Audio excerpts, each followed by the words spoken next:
A new California measure that will expand Chinese American history lessons in school. I'm joined now from Beijing by Einar Tangen. He's a current affairs commentator. Einar, we're glad to have you back. We have seemed to have fixed our audio difficulties. Talk to us about how significant this California bill is and what it really means for Chinese Americans and Asian communities. Well, it's very significant, especially coming from California, because it was California that was the pioneer in trying to exclude Asians, a period from 1850 to 1870.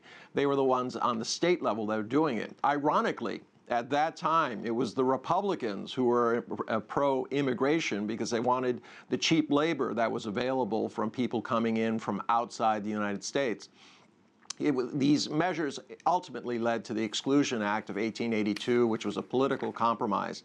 But the real significance here is that, you know, in one sense, the Asian community and which the Chinese community is the largest component of, is a model minority. But that does not mean that there isn't tremendous discrimination even going on today. Just this year, the O'Reilly faculty, Bill O'Reilly, made disparaging remarks about Asians and then said, oh, it's all harmless joke.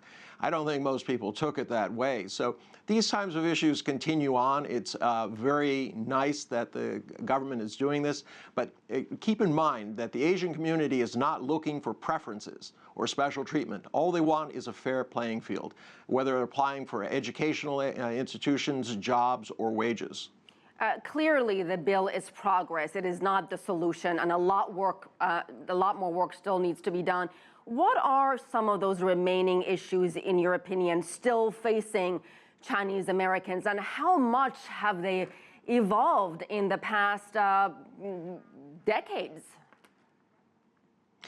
Well, I mean, there's been some really very low points. There continues to be a lot of misplaced suspicion, especially against academics. We've had a number of cases in which academics have been accused of espionage, only to be completely vindicated later on or charged for something very minor. They were just trying to do work at home. In other cases, in 1982, a young man was bludgeoned to death, and the two people who beat him to death were given suspended sentences. So this kind of issue continues to go on. Really, the big issues, though, for Asian Americans is getting involved in the political system. Asian Americans are now the largest group of immigrants coming into the United States. Just by sheer percentage, they've passed Hispanics. They're getting much more involved and much more vocal. This is very different from the days when Chinese weren't even allowed to own land. And in Wyoming, they only repealed this in 2001. So this should give you an idea of just how much change there has been. But there needs to be more. Let's talk about the impact of social media, clearly instrumental in galvanizing public opinion and pushing for change. Well, absolutely. I mean, this is a situation with a smaller grouping.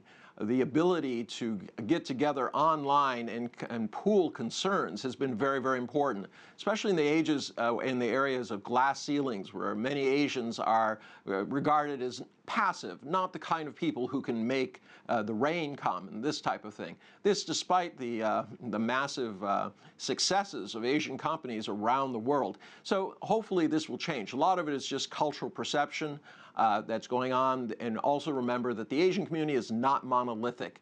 You have people who have been here for in the United States for generations. You have people who are newly arrived. So there's a mixture of different interests and ideas, and people need to get used to that. And how important is education in erasing those stereotypes and informing people? Well, it's absolutely crucial. I mean, that it's included in the syllabuses of these different states. Now, California is leading the charge. We'll have to see whether or not this is adopted nationwide. I imagine that in the states where there are larger Asian populations, New York and the East Coast, even in the South, there might be some changes to the curriculum as they try to get together and reflect the reality of the Asian experience. I mean, people talk about different Hispanic and African American issues, but the Asians, I mean, just as recently, 1954, a Chinese person was told that their testimony was inherently untrustworthy because Asians were incapable of telling the truth. And this went all the way up to the state Supreme Court. So these types of issues have been in the background. Hopefully there is a change coming. We certainly hope so. Einar Tangen, thank you so much for your time, sir.